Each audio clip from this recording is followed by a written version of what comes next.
Hello friends, welcome to the student notes.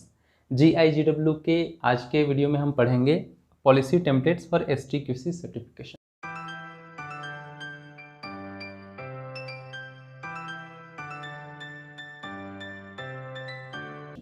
पिछले parts में हमने ये देखा कि GIGW का गाइडलाइंस क्या होता है या फिर उसकी ज़रूरत क्या है या फिर उसको फॉलो करने का, उसको इम्प्लीमेंट करने का क्या मतलब होता है और उसके स्टेक होल्डर्स कौन कौन से होते हैं और उनकी रोल्स और रिस्पॉन्सिबिलिटीज़ कौन सी होती हैं।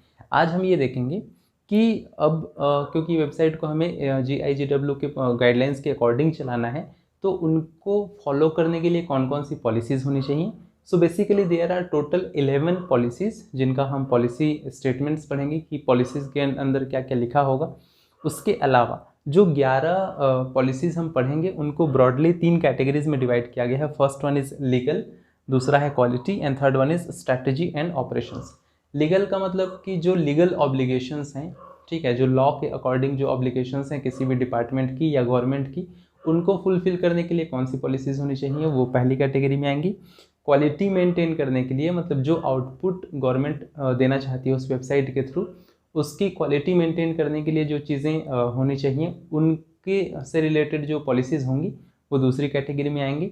और जो गवर्नमेंट की स्ट्रैटेजीज़ हैं और ऑपरेशंस हैं उनको सही ढंग से उनको स्मूथली इम्प्लीमेंट करने के लिए जो पॉलिसीज़ ज़रूरी हैं वो तीसरी कैटेगरी में आएंगे। तो टोटल 11 पॉलिसीज़ हम पढ़ेंगे जो ब्रॉडली इन 3 कैटेगरीज में डिवाइडेड होंगी। तो सबसे पहले हम इन तीनों कैटेगरीज में देख लेते हैं कि कौन कौन सी पॉलिसीज़ होंगी। सबसे पहली कैटेगरी जो है लीगल कैटेगरी, उसमें 4 पॉलिसीज़ हैं। पहला है copyright policy, second one is hyperlinking policy, third one is terms and condition and the last one is privacy policy. यहाँ पे हम किसी भी पॉलिसी के बारे में डिटेल में नहीं बात करेंगे क्योंकि अल्टीमेटली हमको सारी पॉलिसीज़ को एक एक करके डिटेल में पढ़ना है। दूसरी जो कैटेगरी है वो है क्वालिटी की, और क्योंकि हम कंटेंट की क्वालिटी इंश्योर कर रहे हैं यहाँ पे, तो इसकी जो 3 पॉलिसीज़ हैं तीनों कंटेंट से ही रिलेटेड हैं। First one is content contribution modification and approval policy, second one is content review policy and third one is content archival policy. इसके बाद जो आखिरी कैटेगरी है स्ट्रैटेजीज एंड ऑपरेशन, इसमें 4 पॉलिसीज़ हैं अगेन। सबसे जो पहला है वो है security policy, second one is validation and testing, third is contingency management and disaster recovery policy and the last one is performance evaluation and monitoring policy। तो ये टोटल 11 पॉलिसीज़ हैं जो हमें पढ़ना है। लेकिन जो GIGW गाइडलाइंस की हैंडबुक है उसमें एक एक कैटेगरी वाइज नहीं है बल्कि एक रैंडम ऑर्डर में पूरी 11 पॉलिसीज़ हैं, तो हम उसी ऑर्डर में पढ़ेंगे। तो सबसे पहले हम पढ़ते हैं कंटेंट आर्काइवल पॉलिसी, जो क्लियरली हमें पता है कि क्वालिटी के अंदर जो 3 पॉलिसीज़ थी उसमें से एक है। अब सबसे पहले ये समझ लेते हैं कि आर्काइवल का मतलब क्या होता है। कि मान लीजिए कोई भी डेटा या कोई इन्फॉर्मेशन या कोई भी कंटेंट कहीं डिस्प्ले में है और उसको हमें किसी भी कारण से उस डिस्प्ले से हटा के किसी दूसरी जगह पे ऑनलाइन या ऑफलाइन उसको स्टोर करके रखना है जो एक्चुअली डिस्प्ले में नहीं होगा। तो इस प्रोसेस को हमने डिस्प्ले से उठा के जो दूसरी जगह पे उसको स्टोर कर दिया या उसको छुपा दिया, इसको हम आर्काइवल कहते हैं। अब इसकी ज़रूरत क्यों पड़ती है और स्पेशली गवर्नमेंट डिपार्टमेंट की वेबसाइट्स में इसकी ज़रूरत क्यों पड़ेगी। तो होता ये है कि गवर्नमेंट डिपार्टमेंट की जो वेबसाइट्स हैं उसमें बहुत सारी कंटेंट होंगे, उसमें नोटिसेस होंगे, सर्कुलर्स होंगे, ऑर्डर्स होंगे, मैनुअल्स होंगे, रूल्स होंगी, तो बहुत कुछ उसमें रहेगा। और मान लीजिए सारा डेटा हम वहीं पे रखते जाएं और पुराने डेटा को हम वहाँ से ना हटाएं, तो होगा ये कि जो एक लिमिटेड स्पेस हमको वहाँ मिला हुआ है ऑनलाइन, जो हमें होस्टिंग सर्विस प्रोवाइडर ने दी है, धीरे धीरे वो जो स्पेस है वो फुल हो जाएगा। तो इससे बचने के लिए हम क्या करेंगे कि हम ये देखेंगे कि कौन सी कंटेंट की ज़रूरत हमें नहीं है, या तो टेम्पररली या फिर परमानेंटली। हो सकता है ऐसा कोई कंटेंट है जो हमें अब उसकी ज़रूरत ही नहीं है तो उसको हमको डिलीट कर देना है। ऐसा कोई कंटेंट है जिसकी ज़रूरत तो है लेकिन उसको ऑनलाइन रखना ज़रूरी नहीं है तो हम उसको ऑफलाइन स्टोर कर लेंगे। ऐसा कोई कंटेंट है जो ऑनलाइन रखना ज़रूरी है लेकिन डिस्प्ले में रहना ज़रूरी नहीं है तो उसको हम ऑनलाइन ही कहीं पे दूसरी जगह पे स्टोर कर देंगे। तो इस सब के लिए हमारे पास एक पॉलिसी होनी चाहिए जिसको हम कहेंगे कंटेंट आर्काइवल पॉलिसी। अब कोई भी कंटेंट अगर है तो उसके नेचर के बेसिस पे कि किस तरह का कंटेंट है या फिर उसको पब्लिश हुए कितने दिन हो गए या कितना पुराना कंटेंट है, इस बेसिस पे उसके 4 रिजल्ट्स हो सकते हैं या फिर 4 एक्शन उस पर लिया जा सकता है। तो कोई भी कंटेंट है हमारे पास तो आइदर वो लाइव रहेगा, लाइव मतलब हमारे वेबसाइट पे वो अवेलेबल रहेगा, ठीक है। अगर ऐसा कोई कंटेंट है जो हमेशा रहना ही है वेबसाइट पे, तो चाहे कितना भी पुराना हो जाए वो लाइव ही रहेगा। दूसरा जो रिजल्ट या दूसरा एक्शन हो सकता है इसमें, वो है ऑनलाइन आर्काइवल का। ऑनलाइन आर्काइवल का मतलब ये होगा कि वो डेटा डिस्प्ले में तो नहीं रहेगा, लेकिन ऑनलाइन ही कहीं दूसरी जगह पे अवेलेबल रहेगा, सो दैट जब भी उसकी ज़रूरत हो तो उसको वापस डिस्प्ले में लाया जा सके। तीसरी जो कैटेगरी होगी या तीसरा जो एक्शन पॉसिबल होगा वो होगा ऑफलाइन आर्काइवल का।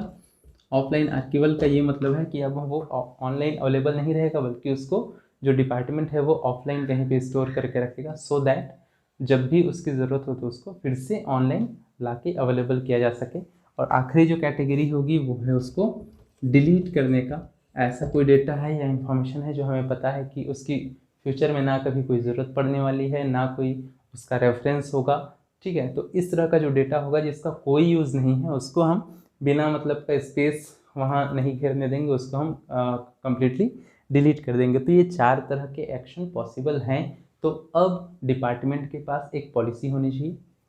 उस पॉलिसी में क्लियर ये लिखा होना चाहिए कि किस तरह का कंटेंट या कौन सा कंटेंट कितने दिन के बाद उस पर क्या एक्शन होगा। मतलब मान लीजिए ऐसा कोई सर्कुलर है जो इस नेचर का है कि यार 4-5 साल तक हम उसको रखना पड़ेगा। ऐसे 4-5 तो नहीं कहेंगे, एक फिक्स टाइम होगा कि इस सर्कुलर को हम 5 साल तक रखेंगे, 5 साल के बाद इसको हम ऑनलाइन आर्काइव कर देंगे।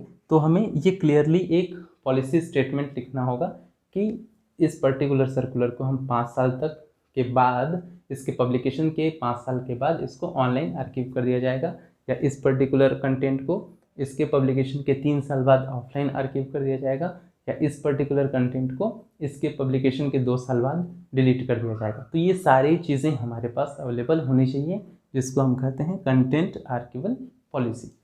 अगली पॉलिसी है अगेन क्वालिटी मेंटेनेंस की जो कैटेगरी है वहाँ से, it is content contribution moderation and approval policy.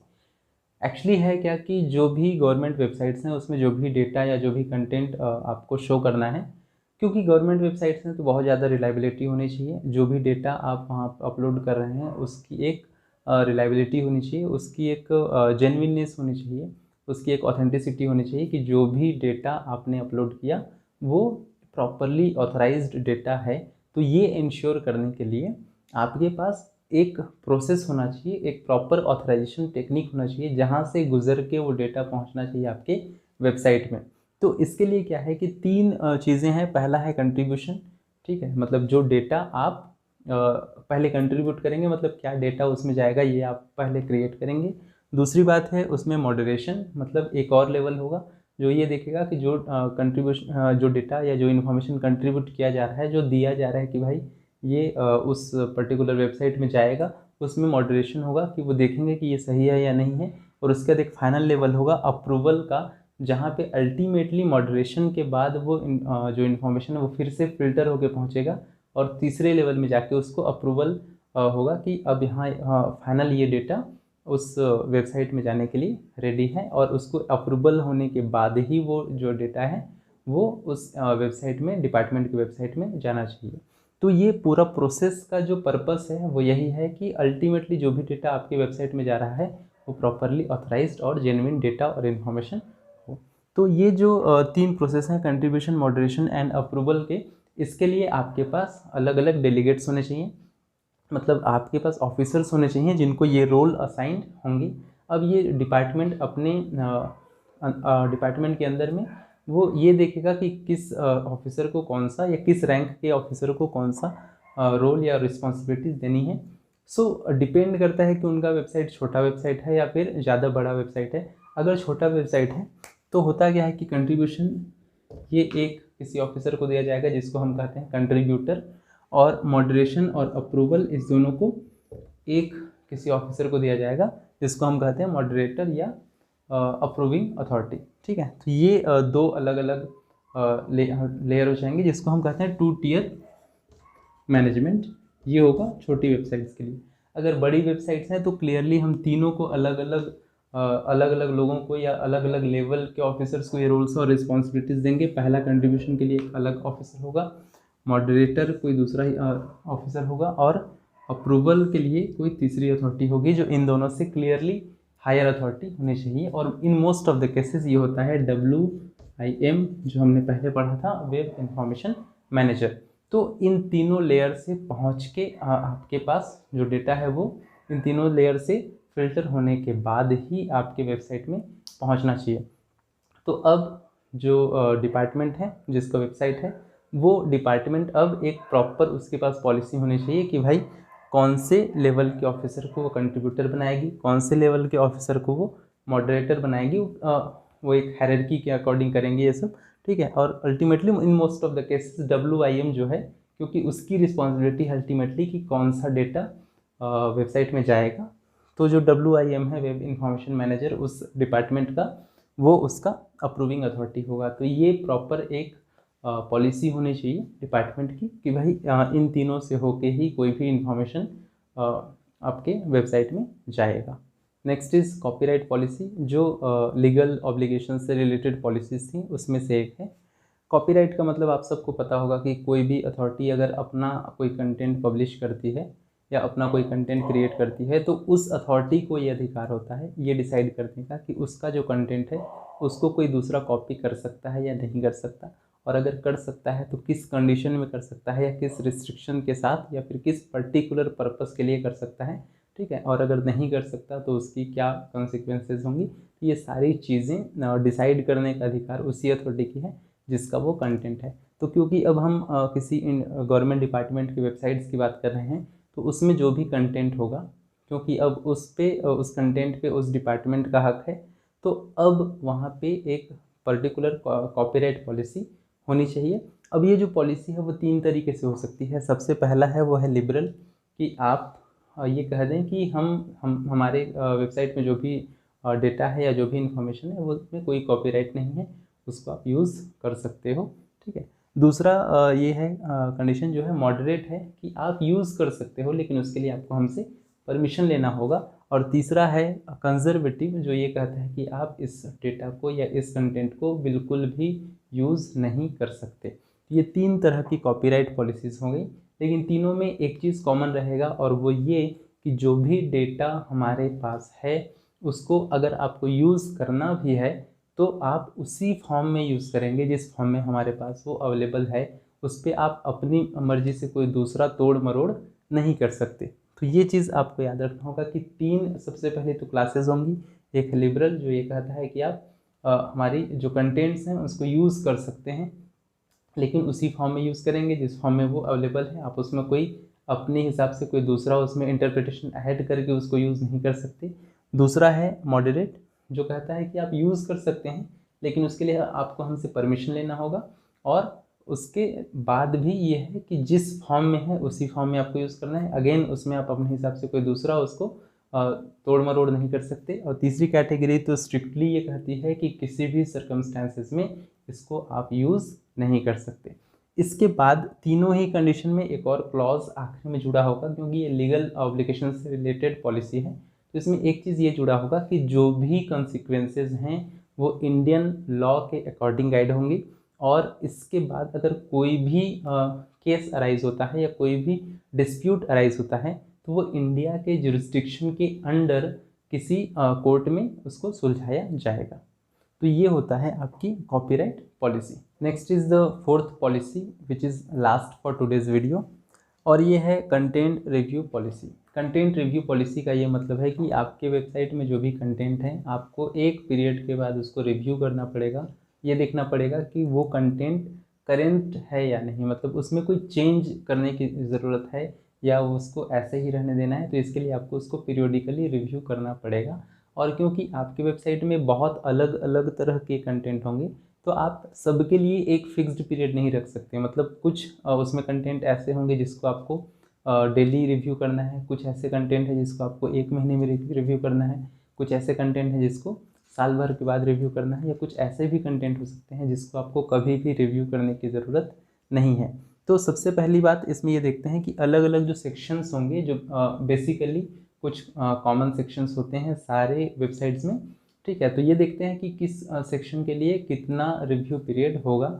सबसे पहले द होम पेज, तो होम पेज हर डिपार्टमेंट अपना खुद डिसाइड करेगा कि उसको कितने पीरियड के बाद उसका रिव्यू करना है। तो वो एक फिक्स्ड कोई पीरियड रख देगा, सपोज 1 मंथ 2 मंथ वटेवर, ठीक है। तो ये कोई भी पीरियड वो डिसाइड कर सकता है जितने टाइम में उसको होम पेज का अपना रिव्यू करना है, या होम पेज में जो भी चीज़ें दिख रही हैं उसको चेंज करना है या नहीं करना है। बेसिकली होता क्या है कि किसी भी डिपार्टमेंट के होम पेज पे जो रिसेंटली कुछ फोटोग्राफ्स होंगी, कोई इवेंट हुआ होगा, ठीक है, या कोई नया रिपोर्ट पब्लिश हुआ हो, तो उन सारी चीज़ों का ग्लिम्स होता है।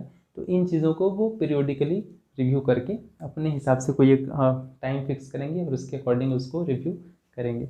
दूसरा है द न्यूज़ फीड। अब क्योंकि ये न्यूज़ फीड है तो हर दिन चेंज होगा, तो इसका रिव्यू होगा डेली। तो आपके जो रिव्यू पॉलिसी है उसमें ये क्लियर लिखा होना चाहिए कि जो न्यूज़ फीड है उसका डेली रिव्यू होगा। उसके बाद एक और जो सेक्शन जो होता है वो है हु इज़ हु लिस्ट। आपने देखा होगा कि किसी भी गवर्नमेंट वेबसाइट में एक लिस्ट होता है जहाँ ये लिखा होता है कि इस डिपार्टमेंट का सेक्रेटरी कौन है, इस पर्टिकुलर डायरेक्टरेट का डायरेक्टर कौन है, फिर डिप्टी डायरेक्टर कौन। तो ये सारी लिस्ट एक होती है, उसका एक सेक्शन होता है। तो इसका रिव्यू कब होगा? ये होगा actually as and when required. As and when required का ये मतलब है कि जब भी कोई ऑफिसर चेंज होगा, जो एक पोस्ट से दूसरी पोस्ट पे चला गया, या किसी का ट्रांसफ़र हो गया, या कोई दूसरा ऑफिसर आ गया, तो जब भी ऐसी ज़रूरत पड़ेगी तब इसका रिव्यू होगा। उसके बाद नेक्स्ट है न्यूज़लेटर्स, सर्कुलर्स एंड नोटिफिकेशंस। मतलब डिपार्टमेंट ने कोई चीज़ इशू कर दी, कोई सर्कुलर इशू किया, कोई न्यूज़लेटर, कोई मैगज़ीन इशू कर दिया, तो क्योंकि ये फिक्स्ड हैं, ये कभी चेंज नहीं होंगे, तो इनको रिव्यू करने की ज़रूरत नहीं है। इनको रिव्यू करने की कभी भी ज़रूरत नहीं पड़ेगी। आपने एक बार न्यूज़लेटर इशू कर दिया तो कर दिया, ठीक है। उसको आपको 3 महीने या 2 महीने बाद चेक करने की ज़रूरत नहीं कि हमने जो न्यूज़लेटर इशू किया था उसमें कोई चेंज करना है, क्योंकि वो पीरियोडिकली आप वैसे भी इशू करते रहेंगे, तो उसको फिर से आपको रिव्यू करने की ज़रूरत नहीं है। Same happens with the circulars. आपने सर्कुलर इशू कर दिया तो उसको फिर से आपको रिव्यू करने की ज़रूरत नहीं कि 6 महीने पहले हमने जो सर्कुलर निकाला था वो सही था या उसमें कोई चेंज करना है, ठीक है। तो इस तरह के जो सेक्शन होंगे न्यूज़लेटर, सर्कुलर्स या नोटिफिकेशंस, उसके लिए रिव्यू की ज़रूरत नहीं है। And the last case is acts and rules. ये भी एक्चुअली सब्जेक्टिव मैटर है, ठीक है। इसमें भी जो डिपार्टमेंट है वो डिसाइड कर सकती है, क्योंकि बेसिकली ये तब इसका रिव्यू होगा जब उस एक्ट्स में या उस रूल में कोई मॉडिफिकेशन कंसर्न मिनिस्ट्री के द्वारा किया जाएगा। तो this is the content review policy. तो आज के वीडियो में हमने देखा कि GIGW की पॉलिसीज़, जो टोटल 11 पॉलिसीज़ हैं, जो 3 कैटेगरीज में डिवाइडेड हैं, और उस 11 पॉलिसीज़ में से 4 हमने आज के वीडियो में कवर किया है। Stay tuned for the rest. Thank you. जय हिंद।